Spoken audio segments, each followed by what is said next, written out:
오늘 말씀 보겠습니다. 오늘 말씀은 히브리서 10장 19에서 22절입니다. 같이 읽겠습니다. 시작. 그러므로 형제들아, 우리가 예수의 피를 힘입어 성소에 들어갈 담력을 얻었나니 그 길은 우리를 위하여 휘장 가운데로 열어놓으신 새로운 살 길이요, 휘장은 곧 그의 육체니라. 또 하나님의 집 다스리는 큰 제사장이 계심에 우리가 마음의 뿌림을 받아 악한 양심으로부터 벗어나고 몸은 맑은 물로 씻음을 받았으니 참 마음과 온전한 믿음으로 하나님께 나아가자. 아멘. 쉬운 성경으로 제가 다시 읽어드리겠습니다. 그러므로 형제 여러분, 우리는 예수님의 피 때문에 자유롭고 담대하게 지성소로 들어갈 수 있게 되었습니다. 우리는 예수님께서 우리를 위해 열어주신 새로운 길로 들어갑니다. 그것은 그분이 자신의 몸인 휘장을 찢어 생명의 길로 열어놓으신 곳입니다. 또 우리에게는 하나님의 집을 다스리는 위대한 대제사장이 계십니다. 그러니 진실한 마음과 확실한 믿음을 가지고 하나님께 가까이 나아갑시다. 우리는 죄책감에서 깨끗해지고 자유로워졌으며 맑은 물로 몸이 씻겨졌습니다. 아멘. 오늘은 이번 연도 첫 번째 주일 예배입니다, 여러분. 2026년. 여러분에게 좋은 일만 있기를 소망을 합니다. 그리고 여러 가지 장애물들, 예수님 손을 꼭 붙잡고 가뿐히 건너뛰기를 원하옵고, 그리고 하나님과 함께 행복한 2026년 이 길이 되기를 소망을 합니다. 아멘. 여러분, 우리는 모두 부자가 되기를 소망을 합니다. 그런데 한국의 부자 비율을 보면은 이 부자는 0.9%라고 합니다. 그러면은 어느 정도가 되어야지 0.9% 그 안에 들을 수 있나 한번 보면은 이 금융 자산이 10억 원 이상이 있어야 된다고 합니다. 그리고 순 자산은 33억이라고 합니다.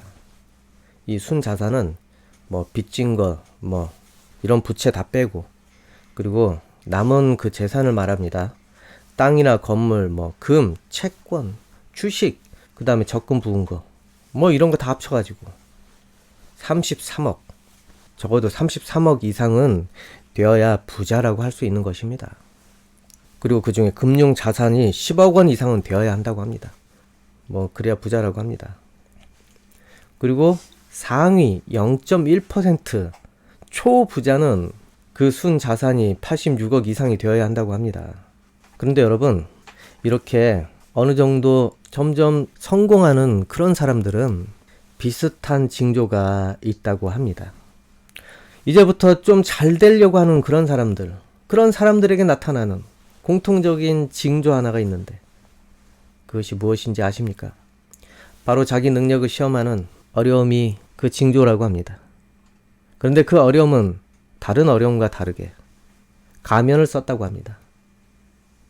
자기를 더 고민하게 만들고 자기를 더 움직이게 만드는 그런 것이 다가온다고 합니다.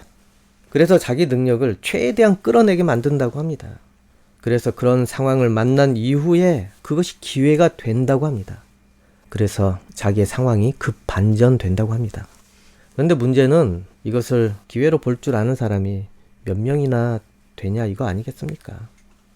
제 주변에도 이런 사람이 몇 명 있었는데, 그 중에 한 사람은 바로 제 아내가 가르치는 학생이었습니다. 그 아이는 정말로 공부를 하는지 안 하는지 그냥 뭐 대충 하는 것 같기도 하고, 게임을 좋아하고 놀기를 좋아하고 그랬는데, 결론을 얘기하면은 고려대학교 들어갔다고 합니다. 그리고 또 더 좋은 학교 들어가려고 지금은 관뒀다고는 하는데, 아무튼 그 아이는 성적도 별로였는데 어느 날 여자친구에게 그만 차였습니다. 그리고 자기 처지를 알게 되었습니다. 그리고 엉망으로 성적을 받고 나서 비참함을 느꼈다고 합니다. 그 다음에 부모님에게 학원을 꼭 가서 자기는 열심히 해야 되겠다고 부모님을 졸라서 학원을 가서 결국에는 그 어려움을 극복하고 그 창피를 극복하고 결국 고려대에 갔다고 합니다.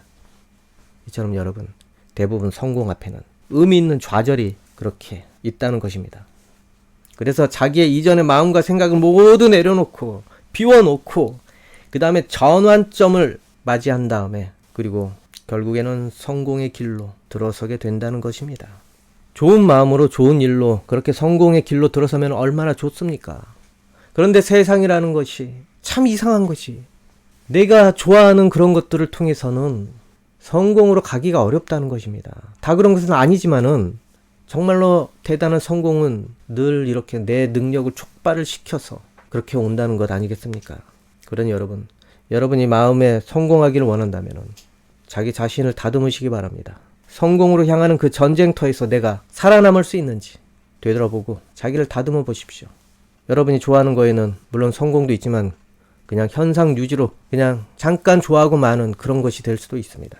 여러분, 이처럼 우리 현실이 만만하지가 않습니다. 우리가 돈을 많이 벌고 싶지만은 부자가 되는 길이 자동으로 주어지지 않는다는 것입니다. 물론 좋아하는 것을 하다가 성공하는 사람도 있지만은 그거는 특별한 케이스입니다.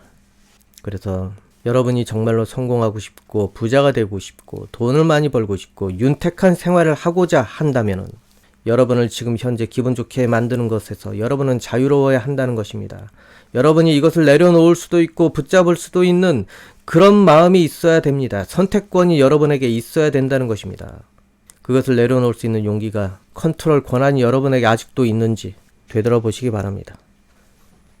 여러분, 이번 한 해에 성공으로 가는 그 길에 장애가 있는 것들이 있다면 하나씩 발견을 해내시기 바랍니다. 자기만의 시간을 가지고 한번 눈을 감고 곰곰이 생각하는 그런 기회를 가지시기 바랍니다. 그래서 부디 여러분이 내가 피할 장애물이 무엇이고 내가 극복해야 될 것이 무엇인지 이번에 꼭 발견해서 좋은 성과가 있는 이번 한 해가 되기 바랍니다. 이 오늘 말씀은 예수님께서 그분의 몸으로 휘장을 가르는 내용이 나옵니다. 이 휘장은 무엇입니까? 이 지성소를 분리하는 그러한 가림막입니다. 그리고 그 가림막 안으로는 1년 중에 대제사장 한 사람, 그 사람만 1년 중에 한 번 들어갈 수 있습니다. 그런데 그것이 예수님께서 몸을 통하여서 찢었다는 것입니다. 실제 예수님께서 돌아가시는 그날 그 성전의 휘장은 위에서 아래로 진짜 찢어졌습니다, 여러분. 그래서 그 휘장이 위에서 아래로 찢어진 다음에는 이젠 어떻게 됩니까? 이젠 더 이상 지성소의 기능을 다하지 못하게 된다는 것입니다. 마태복음 27장 50에서 52절을 보면은 다시 예수님께서 큰 소리로 외치셨습니다. 그리고 숨을 거두셨습니다. 그때 성전 휘장이 위에서부터 아래까지 두 조각으로 갈라졌습니다. 땅이 흔들리고 바위들이 쪼개졌으며 무덤이 열리고 잠자던 많은 성도들의 몸이 다시 살아났습니다. 이처럼 예수님의 몸이 상한 그날 그 휘장도 갈라졌습니다. 그리고 성전 역시도 그 기능이 문제가 생기기 시작을 했습니다. 그리고 예수님께서 부활하셔서 새로운 성전을 그분의 몸으로 다시 세우셨습니다. 무너뜨린 이유는 다시 세우시기 위해서 그런 것 아니겠습니까? 그리고 그분을 믿는 우리 한 사람 한 사람이 바로 그 성전으로 다시 세워지게 된 것입니다, 여러분. 그리고 예수님께서는 성전만 새로 세우신 것이 아니라 율법 또한 이 성전처럼 이렇게 만드셨습니다. 이전에 이 율법은 무엇입니까? 기능이 무엇입니까? 우리의 죄를 알게 하는 것입니다. 그리고 우리의 부정함을 알게 하는 그런 기능이었습니다. 죄를 알게 한 다음에 그 죄값으로 짐승을 피를 흘리게 한 다음에 제사를 하기 위해서 이 율법이 필요했던 것입니다. 자기의 죄를 기억하게 하기 위해서. 그래서 이 율법에 따라서 제사를 지내고 그 죄를 씻는 그런 속죄제를 드리게 했던 것입니다. 그리고 그 성소에 제사장이 가서 하나님께 신고를 하는 거 아니겠습니까? 그런데 이 하나님께 보고하러 가는 그 성소도 아무나 갈 수 없다는 것 아니겠습니까? 이 제사장 첫 관문 앞에 그냥 초와 상과 떡만 놓고 하나님을 대해야 했습니다. 그리고 그 다음 지역, 거기가 하나님께서 임재하시는 지성소라고 하는데 휘장이 다 가려져 있어서 그 안으로는 들어가지 못했습니다. 그 휘장 넘어 그 지성소, 아까도 말했지만은 하나님의 임재가 있는 곳이고 그렇기 때문에 그 선까지는 넘어서는 안 됐습니다. 하나님의 임재의 상징, 그 거룩한 곳 어떻게 함부로 들어가겠습니까? 그 안에 그러면 뭐가 있습니까? 이전에 출애굽 때 그 만나가 내렸는데 그 만나를 담은 금 항아리가 그 안에 있습니다. 그리고 그 아론의 그 쌍난 지팡이, 그리고 언약을 새긴 돌판이 그 안에 있습니다. 그 언약궤라는 그 상자 안에. 그래서 그 안을 들어가려면은 대제사장만이 1년에 한 번 들어갈 수 있습니다. 1년의 대속죄일, 그때 1년간 지었던 모든 죄를 속죄받는 날, 그날 들어갈 수 있습니다. 만약에 멋모르고 들어가면은 어떻게 됩니까? 죽인다고 했습니다. 하나님께서. 왜 죽이냐면은 하나님의 권위에 도전을 했기 때문에, 그리고 거룩하지 않은 부정한 존재이기 때문에. 그래서 대제사장이 들어갈 때도 몸에 줄을 이렇게 감고 들어가게 했다는 그런 설도 있습니다. 만약에 죽으면은 누가 감히 들어갑니까? 그래서 그날 대제사장이 그 안에 들어갈 때도 줄을 감고 들어가서 죽었나 살았나 이렇게 땡겨본다고 합니다. 그리고 또한 이런 말도 있는데, 그 안에 한번 들어가면은 대제사장이 안 나오려고 했다고 합니다. 하나님의 임재가 너무나 놀라워서 너무 좋아서 바깥 세상으로 가고 싶지 않았다고 합니다. 이것은 이 유대인들 그 민담인가 거기에 있습니다. 그래서 그 줄을 묶어가지고 나오라고 세상에 눈을 뜨라고 다시. 아무튼 이 지성소, 그것을 가리는 그 가림막이 바로 휘장이었습니다. 그래서 하나님과 우리를 구분을 해놨습니다. 하나님이 임재하시는 곳, 그리고 이 세상, 그렇게 구분을 해놓기 위해서 그 휘장이 딱 쳐졌던 것입니다. 그리고 율법을 통해서 제사를 그렇게 드리게 했습니다. 여러분, 그런데 우리가 생각을 해봐야 되는 것이, 어째서 하나님께서는 구분을 하시고 우리를 대하는지 그렇게 생각을 또 해봐야 되지 않겠습니까? 왜 또 제사를 그렇게 드리게 하시는지, 왜 꼭 짐승을 잡아서 제사를 지내게 하고, 그리고 또한 왜 하나님께서는 그 공간을 구분을 해서 못 들어오게 하시고, 하나님께서는 여기도 임재하시고 저기도 임재하시는데 왜 여기저기서는 만나주지 않으시고, 왜 성전을 꼭 굳이 정하시고, 그리고 지성소라는 곳은 그 같은 땅인데 왜 꼭 구분을 해가지고 규칙을 만드셨는지, 율법도 그렇고, 왜 하나님께서 그렇게 인간들을 자꾸 나누시고 멀리 대하시고 그러시는지, 그럴 필요가 있나? 하나님께서 융통성이 없으신가? 그런 생각도 있지 않습니까? 규칙이 많은 곳 얼마나 고리타분하고 얼마나 지긋지긋합니까? 그런데 하나님께서는 공간까지 율법으로 나누셔서 못 들어가게 하셨습니다. 또 죄도 마찬가지고 제사도 마찬가지고, 이렇게 우리를 나누시고 그렇게 멀리서 대하시는 것은 죄가 우리를 하나님과 이미 갈라놓게 한 상태여서 그렇습니다. 바로 이유는 죄가 우리를 하나님과 이미 갈라놓은 상태이기 때문에 그렇다는 것 아니겠습니까? 이미 우리는 죄 때문에 하나님과 갈라선 상태입니다, 여러분. 갈라섰다는 것은 이 세상으로 말하면은, 가족으로 말하면은, 아내와 남편으로 말하면은 이혼했다는 것이고, 그리고 연인으로 말하면은 결별하고 헤어졌다는 것입니다. 그런데 헤어진 여자친구한테 왜 나를 거리를 두고 까다롭게 굴지? 당연히 너와 나 연결고리가 이미 끊어졌는데? 야, 어떻게 너 손잡고 다니고? 그러니 그 다음에 인간 세상으로 따져보면은 죽음이라는 것입니다, 여러분. 사람들이 죽으면 왜 슬픕니까? 이별을 영원히 하기 때문에, 그렇기 때문에 슬픈 것입니다. 이 땅과 이별을 했기 때문에, 그리고 내 관계와 단절이기 때문에, 영원히 단절이기 때문에 하나님과 우리 사이가 죄 때문에 지금 이별을 했다는 것 아니겠습니까? 그런데 하나님께서는 그럼에도 불구하고 만날 그 방법을 우리에게 이렇게 제공을 해 주셨다는 것입니다. 이사야 59장 1에서 2절을 보면은, 보아라, 여호와의 능력이 부족하여 너희를 구원하지 못하는 것이 아니다. 여호와께서 귀가 어두워서 너희 기도를 듣지 못하시는 것이 아니다. 다만 너희의 죄악이 너희와 너희 하나님을 갈라놓은 것이며, 너희의 죄 때문에 주께서 너희에게 등을 돌리셨고 너희 말을 들어주지 않으신 것이다. 바로 죄 때문에, 이 죄는 하나님과 멀리하게 만드는 것입니다. 이전에 아담과 하와부터 바로 이런 멀어진 관계가 된 것입니다. 우리가 하나님을 떠난 것입니다. 우리가 하나님과 이별을 할 일을 만들었던 것입니다. 그래서 우리는 하나님 앞에서 이미 사망한 존재와 같았습니다. 하나님 곁에서 떠났기 때문에, 하나님의 세상과 단절된 곳으로 떠났기 때문에, 에덴에서 벗어나서 저주받은 땅으로 왔기 때문에. 그래서 여러분, 율법을 통해서 그래서 죄를 알게 합니다. 그렇기 때문에 하나님과 가까이 할 수 없다는 것을 알려주기 위해서 그렇습니다. 그리고 그 율법은 계속 지속되었습니다. 그리고 제사도 계속 지속되었습니다. 그리고 성전의 휘장도 계속 지속되었습니다. 한 번의 죄를 씻었다고 해도 율법은 계속 지속됩니다. 휘장은 계속 지속됩니다. 죄를 씻으면은 이제 깨끗해지고 거룩해지는데 왜 율법이 아직도 있어야 되고, 왜 휘장으로 계속 가려놔야 되고, 왜 제사는 끝내지 못하고 내년을 또 기약을 해야 되나? 여러분, 휘장이 쳐져 있는 것, 우리 처지를 알게 하는 것입니다. 죄가 아직 끝나지 않았다는 것입니다. 이 제사들은 일회성에 불과하다는 것입니다. 그리고 여전히 내년에도 계속 짐승을 잡아서 죄값을 치러야 한다는 것입니다. 이것이 무엇을 말합니까?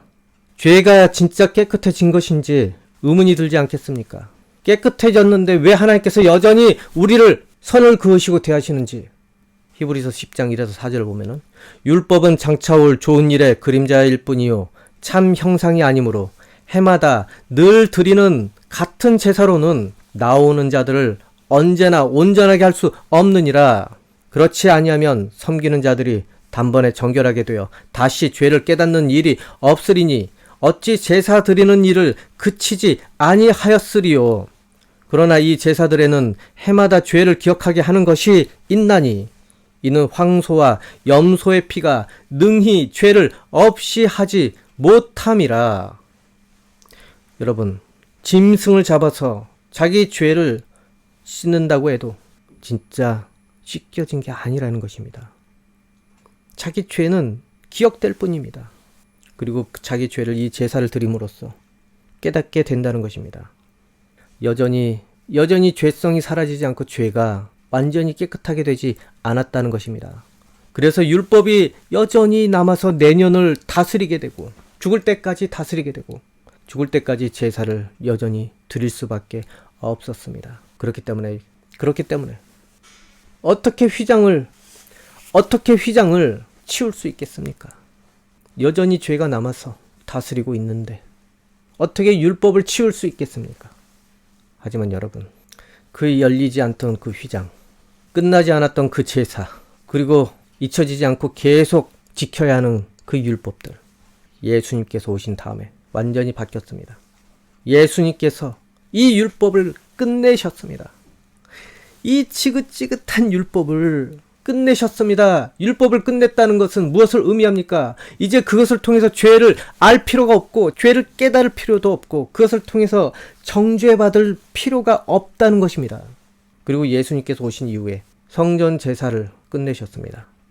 그리고 그 휘장이 찢어졌습니다. 갈라졌습니다. 위에서 아래로 갈라졌습니다. 그분의 몸으로 그것을 대신했습니다. 여러분, 이것이 의미하는 것이 무엇이라고 생각을 하십니까? 바로 예수님께서 단번에 모든 죄를 종결 지으셨다는 것입니다. 계속 죄 지을 텐데 왜 제사를 끝내셨을까? 왜 율법을 마감을 시키셨을까? 왜 성전의 휘장을 가르시고 그리고 성전은 무너뜨리게 하셨을까? 필요가 없기 때문에. 이제 더 이상 필요가 없기 때문에. 여러분, 놀랍지 않습니까? 무엇이든 우연히 생기는 것은 없습니다. 놀랍게 이제 이스라엘이 그 땅에 있을 필요가 없기 때문에 예수님이 돌아가신 이후에 그리고 승천하신 이후에 이스라엘이 해체가 되었습니다. 아마 다 역사적으로도 아실 것입니다. 새로운 것이 왔기 때문에 필요가 없어진 것입니다. 바로 그것은 예수님이십니다. 그리고 이스라엘 땅에서 그것을 유지할 필요가 없기 때문에 이스라엘을 해체를 하셨던 겁니다. 새로운 시스템이 등장을 했기 때문에, 바로 온 열방이 예수님 이름으로 하나님의 백성이 되었기 때문에, 그래서 그 이름으로 모두 회개를 하고 성령을 통해서 성령의 법이 율법을 대체해서 우리 안에 와서 우리를 하나님께 복종하게 했기 때문에, 그리고 예수님 이름으로 죄를 씻은 바 되기 때문에, 히브리서 10장 15에서 18절을 보면은 성령께서 또한 우리에게 이것에 관해 말씀하십니다. 나중에 내가 다시 이스라엘 백성과 함께 새 언약을 맺을 것이다. 내가 나의 가르침을 그들의 마음속에 새기고 그들의 가슴에 기록할 것이다. 또 말씀하십니다. 그들의 죄와 악한 행동을 내가 다시는 기억하지 않을 것이다. 이런 죄와 악한 행동을 용서받았기 때문에 더 이상 죄를 위한 제사는 필요하지 않게 되었습니다. 여러분 이제 이해하십니까? 이렇게 예수 그리스도의 그 피의 대가, 죄를 깨끗게 하는 것입니다. 단지 죄를 계속 기억하게 만드는 그 제사와는 다릅니다. 내년에 또 이 죄를 지을까봐 겁나서 또 율법을 계속 읽고 낭독하고 외우고 그런 것과는 다르다는 것입니다. 이 회개는 그래서 놀라운 것입니다. 이 죄는 계속 우리 안에 남아서 우리에게 족쇄가 되어서 우리를 쥐어 흔들고 우리가 벗어나지 못하게 해왔습니다. 하지만은 예수 그리스도 이름으로 회개를 하면은 더 이상 이 죄의 속성은 우리에게 영향을 줄 수가 없습니다. 물론 내년에 또 이런 행위로 죄에 시달릴 수도 있습니다. 하지만은 회개하시고 용서를 구하십시오. 예수님께서 7번에 7번 이상이라도 용서해라 제자에게 말했습니다. 형제가 와서 용서를 받았는데 또 자기에게 죄를 짓고 잘못을 했으면 언제까지 용서해야 됩니까? 7번에 7번에 7번에 7번이 되더라도 용서하라고 했습니다. 이처럼 하나님께서도 이 죄를 그냥 말로만 용서하는 것이 아니라 그 죄의 영향권을 아예 싹 지워버리신다는 것입니다. 내년에 또 죄를 지을 수 있습니다.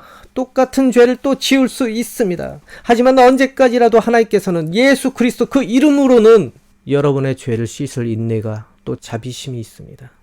그렇기 때문에 여러분 예수 그리스도의 그 피의 대가가 얼마나 대단한지 기억하십시오.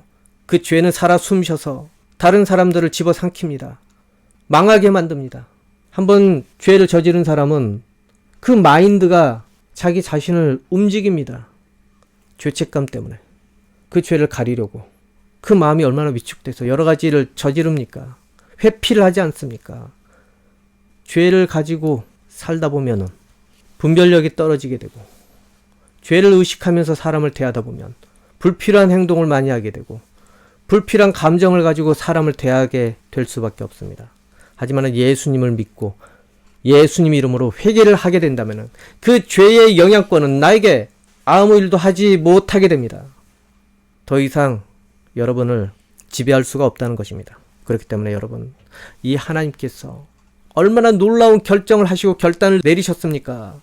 이전까지 우리 안에 살아 숨쉬던 그 죄된 것들을 예수님 때문에 더 이상 이 죄가 우리에게 왕노릇하지 못하게 만든 것입니다. 그래서 우리를 망치는 이 장애물이 예수님 이름으로 사라지게 되었다는 것입니다. 하나님께서 그 기반을 다 만들어 놓으셨습니다. 우리 안에 성령께서 죄에서 우리가 자유롭게 하도록 그렇게 우리 안에서 인도하고 계신다는 것입니다. 그리고 우리가 죄를 뉘우칠 수 있게 마음을 또 움직이시고 계십니다. 죄가 우리 안에 요동치면은 일단은 미움이 발생을 하게 됩니다. 그러다 보면은 망할 길로 자꾸 가게 됩니다. 망할 길로. 거기서 성령님께서 말씀을 하십니다. 이럴 필요 있냐? 예수님께 회개하고 가서 용서받아라.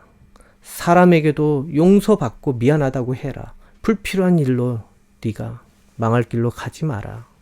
이렇게 마음속에 외쳐줍니다. 그런데 이렇게 외쳐주는 그거는 무엇입니까? 오늘 말씀에 있었습니다. 마음속에 가슴속에 새겨진 그 계명들 때문에 이제는 돌판을 들여다보거나 그러면서 이것을 기억해내고 그럴 필요가 없습니다. 마음판에 예수님의 계명이 들어왔기 때문에 그것을 가지고 성령님께서 우리의 마음과 감정을 움직이시기 때문에 그래서 귀를 막아도 마음에 울리게 되고 외치게 되고 눈을 감아도 생각 속에 떠오르게 된다는 것입니다. 이러니 얼마나 놀랍습니까? 그리고 예수님 시키는 대로 마음에 새겨진 것대로 예수님께서 바라는 대로 그렇게 따라 살면 하나님께서 우리를 만나 주시게 됩니다. 내가 못했던 것들, 내가 결정하지 못하고 내가 용기 내지 못했던 것들 하나님께서 동행을 하시면서 내 손을 붙잡고 능력을 주셔서 하게 하신다는 것입니다. 여러분, 하나님께서 여러분과 함께하면 놀라운 일들이 일어납니다. 내 지혜로는 감당이 되지 않았던 것들, 내 마음으로 감당이 되지 않았던 것들 하나님께서는 그것을 하게 하십니다. 그리고 여러분이 아까 여러분에게 말씀했듯이 성공하기 위해서 시험이 찾아오고 어려움이 찾아온다고 했는데 하나님께서 여러분 손을 붙잡으면은 그 어려움이 어려움으로 보이지 않고 챌린지할 그런 걸로 보이게 된다는 것입니다. 의욕을 갖게 된다는 것입니다. 고생이 고생으로 느껴지겠습니까? 도전할 모험심이 생겨나지 않겠습니까? 이전에 저도 이런 비슷한 경험을 해봤기 때문에 압니다. 다른 사람이 보기에는 고달프지만은 나에게는 이것이 물론 고달프지만 하지만 도전하는 마음이 생기기 때문에 꼭 해내려는 그런 마음이 생기기 때문에 그것을 과감히 해냅니다. 그리고 결국에는 내가 바라는 대로 결말에 그 결과를 맞게 되었습니다. 이처럼 여러분, 하나님께서 여러분을 붙잡으면 여러분이 상상도 못할 그런 능력이 동원이 됩니다. 그래서 여러분이 의욕을 느끼지 못하고 두려워서 도망가고 싶었던 그 목표마다 나중에 정신 차렸더니 다 이루어졌네. 이런 날을 만난다는 것입니다. 이렇듯 여러분이 그러면 무엇을 해야 되겠습니까? 여러분은 이전까지 많은 결심을 했습니다. 하지만 계속 장애를 만납니다. 계속 유혹에 빠지게 됩니다. 뒤로 후퇴해서 앞으로 가려고 했는데 점점 뒤로 밀려나는 것입니다. 그래서 조금 더 열심히 노력했는데 제자리라는 것입니다. 제자리까지 밖에 오지 못했습니다. 그리고 다시 자기 유혹에 빠져서 뒤로 가고 다시 열심을 다해서 왔는데 또 제자리. 이러다가 1년 보내고 저러다가 또 1년 보냈더니 이제는 제자리도 유지하기 어렵네. 나이 먹어서 여러분 능력이 이러는데 매년 다짐을 한들 현상 유지밖에 더 되겠습니까? 그리고 고난과 어려움이 오는데 이것을 이겨낸 사람은 성공을 하는데 그런데 대부분 이것을 성공을 해서 부자가 되었겠습니까? 하지만 여러분 능력으로는 계속 이럴 수밖에 없습니다. 또 후회하고 끊어내려고 했는데 또 붙잡고 있고. 하지만 하나님을 믿기 시작한 다음에 여러분 안에 죄된 욕망들 그리고 여러분 안에 헛된 그런 행실들 하나님께서 다스려 주기 시작을 한다면은 하나님께서 손을 한번 대시기 시작한다면은 여러분은 괴로운지 기억도 나지 않고 그것을 모험으로 생각을 하고 넘긴다는 것입니다. 이것은 제가 경험을 해서 하는 이야기입니다. 제가 지어내거나 아니면은 좋은 말하거나 의욕을 주기 위해서 일부러 꾸며내는 말이 절대 아닙니다. 주변에도 있었고 저도 있었고 여러분에게도 반드시 있습니다. 그리고 성령님께서 여러분을 그렇게 괴로움에서 벗어날 수 있게 도와주신다는 것입니다. 예수님께서 보내신 그 성령을 통해서 여러분 안에서 일하기 시작을 하십니다. 우리는 알지 못하지만 성령께서 수많은 괴로움 중에 여러분을 위해서 간절히 중보기도를 하고 계십니다. 그래서 여러분께서 헛된 길에서 벗어나도록 헛된 길에 빠지지 않게 우리가 못다한 기도까지 그분께서 우리 안에서 근심하면서 기도를 하신다는 것입니다. 왜 그렇습니까? 왜냐하면 우리는 예수님의 핏값으로 산 그런 존재들이기 때문에 그래서 그렇습니다. 핏값이 헛되지 않게 하기 위해서. 바로 여러분은 성령님이 계시는 지성소와 똑같은 성전이기 때문에 그렇습니다. 여러분이 지성소가 되었기 때문에 그래서 하나님께서 여러분을 지키시기 위해서 지켜야 할 명분이 있기 때문에 왜냐하면 하나님의 임재가 그리고 영광이 드러나는 존재가 여러분이 되었기 때문에 그렇습니다. 그래서 그 핏값을 책임지시고 지키시고 인도하신다는 것입니다. 여러분이 망하면 하나님께서 좋아하십니까? 싫어하십니까? 괴로워하십니다. 성령께서 그래서 우리의 마음속에서 괴로워하면서 간절히 하나님께 기도하고 아뢰는다는 것입니다. 나 대신 기도한다는 것 꼭 기억하십시오. 내가 잘못되면 하나님께서 괴로워하십니다. 그래서 성령께서 간절히 기도합니다. 내가 기도하지 못하고 내가 게을러서 말씀을 읽지 못한 그 값을 성령께서 대신하고 있습니다. 그러니 여러분, 우리 어떻게 해야 됩니까? 내가 즐길 만큼 성령께서 괴로워하시는데 내가 한가롭게 이것저것 누리로 돌아다닌 만큼 성령이 바빠지는데 이제 어떻게 해야 됩니까? 나의 이 나태함과 나의 이 죄된 것 때문에 대신 괴로워서 기도하고 계시는데 우리 어찌 해야 되겠습니까? 여러분 하나님의 구원하심과 그리고 도우심에 대해서 여러분은 무엇으로 하나님께 마음을 드렸습니까? 우리가 해야 되는 것은 예수님을 믿고 따르고 전하면 됩니다. 여러분 진심으로 예수님을 믿고 따르고 전하면 됩니다. 그게 여러분이 해야 될 몫입니다. 그렇게 하면서부터 여러분 성령님께서 충만하게 여러분 안에서 이제 할 일을 더 기쁘게 할 수 있습니다. 그리고 성령님께서 여러분이 바라는 것 이상으로 더 기뻐서 무엇인가 하게 될 수밖에 없습니다. 선물을 더 많이 주시지 않겠습니까? 우리가 하는 모든 것들이 성령께 힘이 되어주고 기쁨이 되어주는데 어떻게 그것을 멈추겠습니까? 성령님께서 참을 수 있겠습니까? 그러니 여러분을 덮고 흔들고 있던 죄된 욕망들, 욕구들, 그것 때문에 더 이상 끌려다니지 마시고 성령께서 나 때문에 슬퍼하고 계실 수도 있구나. 왜냐하면 내가 하나님의 성전이기 때문에, 내 안에 하나님께서 임재하시고 영광을 받으시려고 하시기 때문에, 성전의 기능이 온전히 되기를 바라시기 때문에, 그렇기 때문에 여러분이 성전된 존재로서 무엇을 해야 되는지 잊지 마시기 바랍니다. 성전에서는 말씀이 울려 퍼져야 됩니다.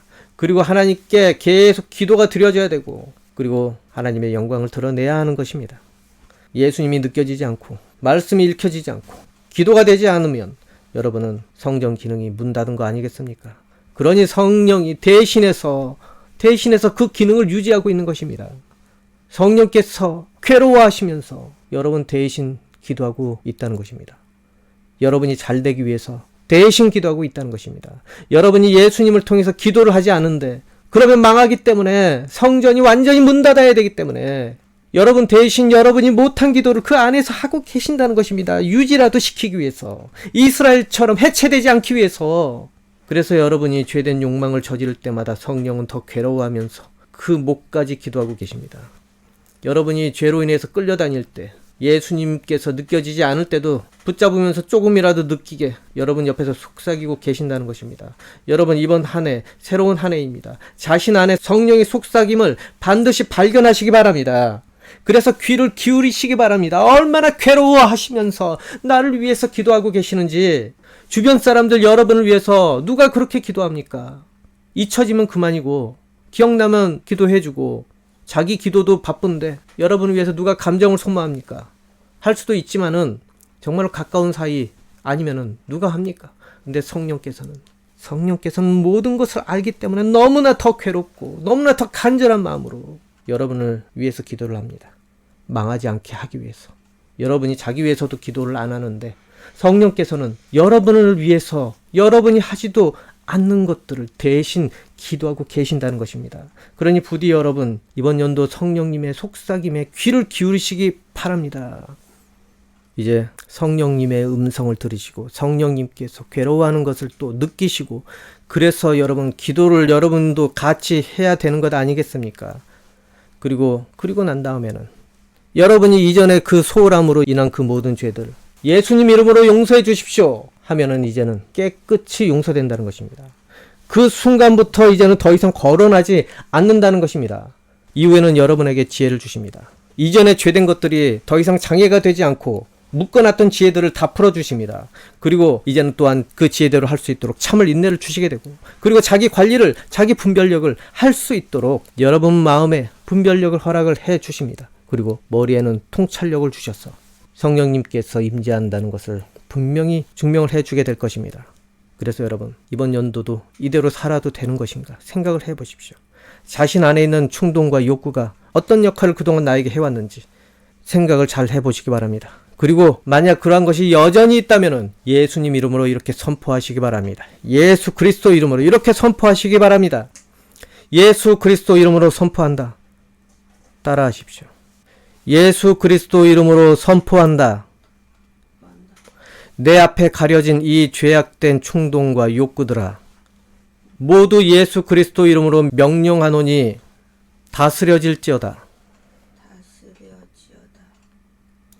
하나님께 가는 내 앞을 막지 말고 갈라질지어다. 아멘. 여러분, 욕구가 다 나쁜 것은 아닙니다. 욕망이 다 나쁘다고 할 수는 없습니다. 어떤 충동이든 간에 다 필요한 경우가 있습니다. 그렇기 때문에 하나님께서 주셨습니다. 그것을 통해서 여러분이 일할 용기를 얻게 됩니다. 하지만 문제는 마귀가 그것을 사용해서 여러분을 망하게 하는 일로 쓴다는 것입니다. 첫 번째는 하나님께 멀게 하고, 그래서 또한 하나님의 도움을 받지 못하게 해서 망하게 하고, 그리고 또한 여러분을 중요한 것에서 마음을 돌리게 해서 중요한 것을 못하게 해서 또 망하게 그것을 쓴다는 것입니다. 그것이 어떤 용도로 쓰이느냐에 따라서 달라진다는 것 아니겠습니까? 성공을 위해서 쓰인다면 여러분은 진취적인 마음을 가지고 그것을 할 용기를 얻게 됩니다. 하지만은 망하는 용도로 쓰이게 된다면 그 길에서 못 벗어나게 된다는 것입니다. 그리고 죄를 짓게 만드는 도구로 쓰이게 된다는 것입니다. 그래서 여러분이 그 욕망에 묶여서 성공할 길을 못 가게 된다는 것 아니겠습니까? 그렇기 때문에 여러분, 이번 연도 성령을 통해서 이것이 모두 제거된 다음에 여러분은 올바른 분별력을 가지고 성령께서 비춰주시는 그 한 걸음 한 걸음대로 그렇게 따라가서 여러분의 욕구와 욕망이, 충동이 다스려지기를 원합니다. 그리하여서 여러분께서 진정으로 자유롭게 유익한 선택을 할 수 있는 자신이 되기를 소망을 합니다. 올 한 해 자신을 지배하던 왕노릇하던 모든 죄된 욕구와 욕망을 주 예수 그리스도 이름으로 이기고 다스려지게 되기를 여러분 소망합니다. 그래서 이제 하나님 보시기에, 그리고 자기 자신이 자기를 떠올리기에도 유익한 일들이 그렇게 점점 이루어지기를 소망을 합니다. 유익한 일들을 만들어내서 모두 하나님과 여러분 스스로 자기 인생을 기뻐하기 원합니다. 보람을 갖기 원합니다. 그리고 이번 한 해 모두 자기가 바라던 모든 것이 성공으로 인도되고 그리고 성공으로 이루어져서 하나님께 모두 영광이 되는 존재가 되기를 소망을 합니다. 기도하겠습니다. 아버지 하나님, 우리가 아무리 좋은 아이디어를 가지고 있다고 하더라도 늘 곁길로 빠지게 되어서 그것을 이루어내지 못하는 경우가 많이 있습니다. 두려움으로도 그렇게 곁길로 빠지고 회피하고 또 다른 욕망을 통해서 해야 되는 일을 소홀히 하는 경우도 많이 있습니다. 아버지 하나님, 이번 한 해 우리 모두 곁길로 빠지지 않고 하나님께서 준비한 예비하신 그런 소망을 이루는 그 길로 집중해서 달려갈 수 있기 원합니다. 그리고 하나님께서 우리의 장애물들을 예수 그리스도의 몸으로 그렇게 제거하신 것을 감사하며 하나님께 온전히 또한 달려나가기를 원합니다.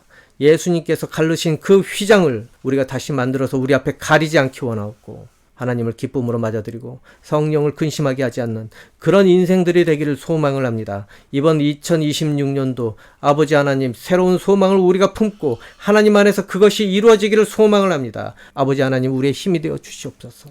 우리 혼자로는 감당해내기 어렵습니다.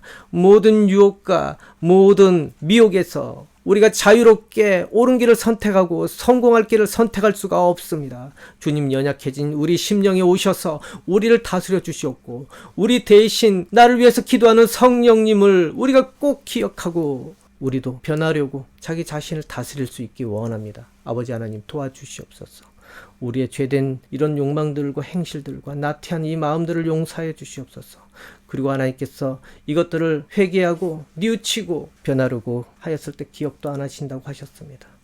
하나님께 나와서 간절히 새롭게 되려고 기도하기 원합니다. 아버지, 새롭게 되게 하여 주시옵고 새로운 소망을 품고 그것을 통해서 이번 연도 모두 기쁨의 시간이 되기를 소망을 합니다. 가려졌던 것들 모두 예수 그리스도 이름으로 내어놓고 그리고 하나님께서 주시는 새로운 열매를 가지고 소망을 가지고 하나님과 함께 기뻐하는 이번 한 해가 모두 되기를 소망을 합니다. 예수님 이름으로 기도합니다. 아멘.